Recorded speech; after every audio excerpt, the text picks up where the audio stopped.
यदि हम नए नए फाइटर प्लेन्स अपने बेड़े में शामिल करें, लेकिन हमारे पास एयर बेस की अच्छी फैसिलिटी न हो, तो उनका कोई महत्व नहीं रह जाता है।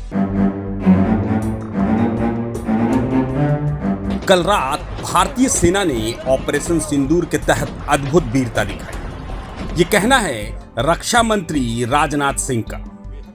राजनाथ सिंह का ऑपरेशन सिंदूर के बाद पहला बयान सामने आया है। उन्होंने कहा, हमारे जवानों ने सटीकता और मानवता के साथ आतंकी ठिकानों को नेस्तनाबूद कर दिया, बिना किसी नागरिकों को नुकसान पहुंचाए। राजनाथ सिंह ने कहा, प्रधानमंत्री नरेंद्र मोदी के नेतृत्व में भारत ने दुश्मनों को करारा जवाब दिया है। हनुमान जी के आदर्श पर चलते हुए हमने केवल उनको मारा जिन्होंने हमारे निर्दोषों का खून बहाया। रक्षा मंत्री ने कहा, मैं देश और सेना को सलाम करता हूं। और इसे मैं कुछ उदाहरणों के साथ आपको बताना चाहूंगा। जैसे आप मान लीजिए कि आपके पास बेहद तेज गति से चलने वाला कोई व्हीकल है, कोई गाड़ी है, लेकिन उसकी स्पीड के हिसाब से कोई सड़क आपके पास नहीं है। ऐसे में फिर उस गाड़ी का कोई मतलब नहीं रह जाता है। हमारे पास कितने भी बड़े टैंक्स या आर्मर्ड व्हीकल क्यों न हो, लेकिन यदि सही समय पर सही स्थान तक वह नहीं पहुंच पा रहे हैं, तो उनका कोई महत्व नहीं है। यदि हम नए नए फाइटर प्लेन्स अपने बेड़े में शामिल करें, लेकिन हमारे पास एयर बेस की अच्छी फैसिलिटी न हो, तो उनका कोई महत्व नहीं रह जाता है। हमें जब भी मॉडर्नाइजेशन की बात हम करते हैं, हम जब भी डेवलपमेंट एक्टिविटीज पर ध्यान देते हैं, तो हम एक सर्टेन एजम्पशंस के साथ ऐसा करते हैं।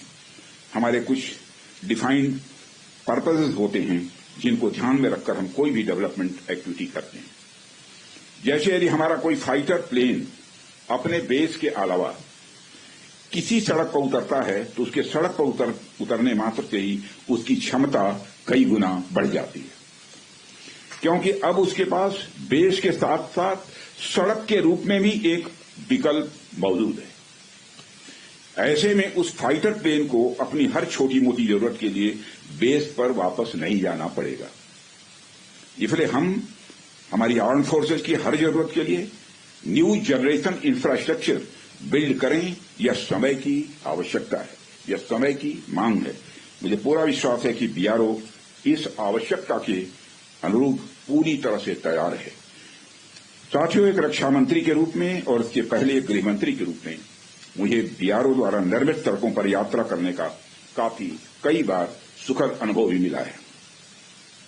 उन अनुभवों के आधार पर मैं यह कह सकता हूं कि जिस हाई क्वालिटी की सड़क आप लोग बनाते हैं, वह अद्भुत है।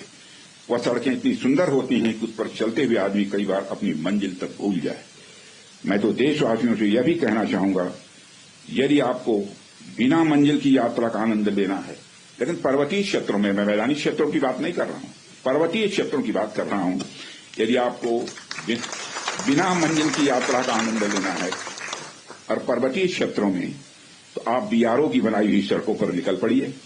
आपको जो आनंद आएगा उसे आप कभी भूल नहीं पाएंगे।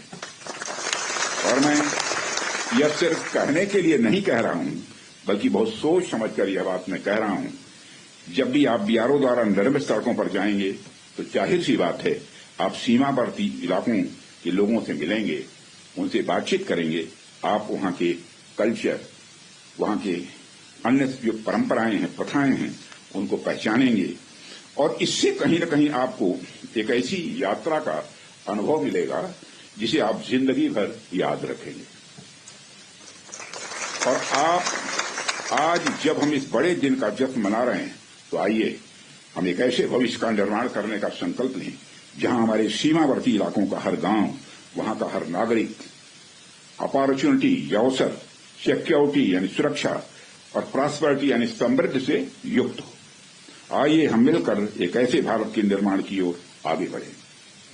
साथियों, जहां इस देश के सबसे विकसित इलाके में और इस देश के सीमावर्ती इलाकों में कोई अंतर न हो, असल मायने में हम तभी 2047 तक एक विकसित राष्ट्र का निर्माण कर पाएंगे। इसी आशा और विश्वास के साथ मैं अपनी बात को समाप्त करता हूं और अंत में एक बार मैं फिर आप सभी को बीआरओ के स्थापना दिवस की ढेर सारी हृदय से बधाइयां देता हूं। आप सबका बहुत बहुत धन्यवाद। और आप एक बार बोलिए भारत माता की गुड। प्रभातखबर.com, विश्वास वही, रफ्तार नहीं।